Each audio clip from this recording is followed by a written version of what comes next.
What is up, YouTube? So, I came across this video. You might be familiar with it. This is the first time I've seen it, but I hope everybody pays attention to this video.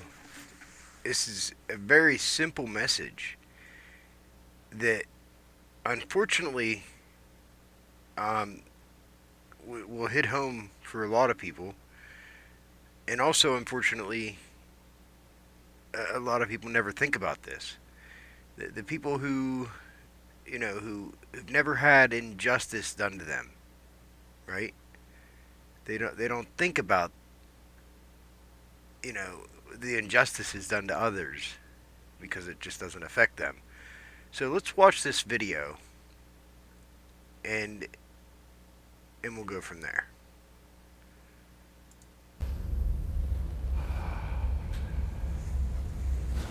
You there, second desk, blue jacket. What is your name? My name is Alexis. Alexis, please leave my lecture room. I don't want to see you at one of my lectures ever again. I don't understand. I am not going to ask a second time. Thank you.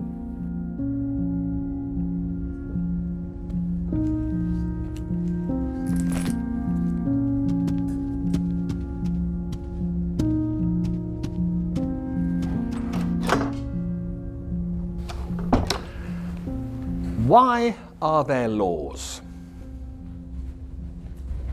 What are laws for? Anyone? Social order?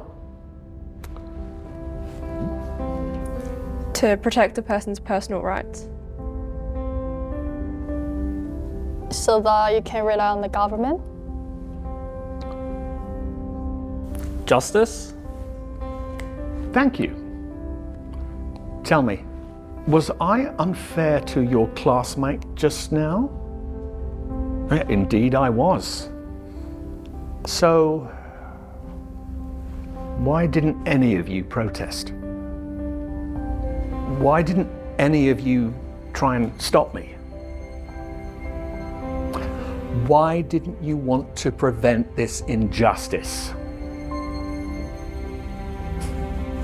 You see, what you have just learnt, you wouldn't have understood in 1,000 hours of lectures unless you lived it.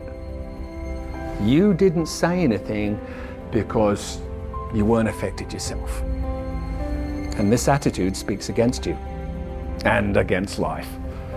You think it doesn't concern you, so it's none of your business. Well, I'm here to say, if you don't help bring about justice, then one day you too may experience injustice, and there will be nobody there to stand before you. Truth and justice lives through us all, and we must fight for it. Because in life and work, we often live next to each other, but not with each other. We console ourselves that the problems of others are nothing to do with us, none of our business. And we go home glad at night that we're spared, but it's about standing up for each other. Every day an injustice happens in business, sport, or on the tram. Relying on someone else to take care of it is not good enough. It is our duty to be there for others, to speak up for others when they cannot. I am here to teach you the power of your voice. I want you to learn critical thinking to empower you to stand up for what is right, even if it means going against what everyone else is doing. Let's begin.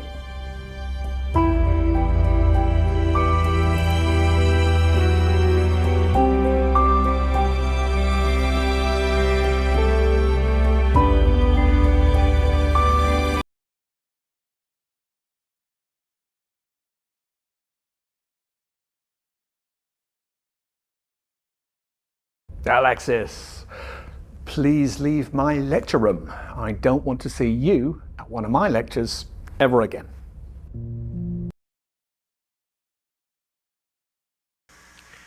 So, there's more truth in this video than 1,000 other videos you could watch. You know, you can watch people argue back and forth all day long. If you've ever stood by and watched somebody, you know, an injustice done to somebody by the police or by anybody else for that matter, and you didn't say anything, you're part of the problem. You are part of the fucking problem. Now, if you have kids, you know, your kids are going to grow up into the world that we're creating for them. Just so you know. And if it doesn't get any better, what are you doing for your kids? You know, if you live for nothing and nothing else, nothing but your kids' future, then just because an injustice done to somebody doesn't affect you, you think it doesn't affect you, you're wrong. You're absolutely wrong. In the big scheme of things, with the ripple effect, in a long-term scenario, it absolutely will affect you because it'll affect your kids. It'll affect society. It has profound, lasting effects that your kids are going to have to live through when they grow up. So, if you know of an injustice done and you haven't spoken out about it, it's not too late. You know, do something meaningful. Do something that makes a difference and is part of the solution so that you can start to contribute to the change for the better. So that when you know, you can look back on the future and whenever it's better than it is now, and you can be proud that you were a part of it. Because believe me, you don't want to be that person that looks back and holds your head in shame because you didn't want to say anything because you were worried about what people would think. Right? I can name some people, some you know, just generally. I mean, I could name some specific people, generally specific people. But when you choose, you know, to do nothing because you're worried about what it's going to make you look like, or you don't want to look like a Riri, you're part of the fucking problem. I hate to tell you, but you're part of the fucking problem. So wake up, do something, you know, meaningful that's going to make a difference and be part of the solution, not part of the problem. Because right now, if you're not doing anything, if you're not saying anything because you're worried or you don't want to look like a Riri, you are part of the fucking problem. Stop it. Be good or be good at it. Peace out.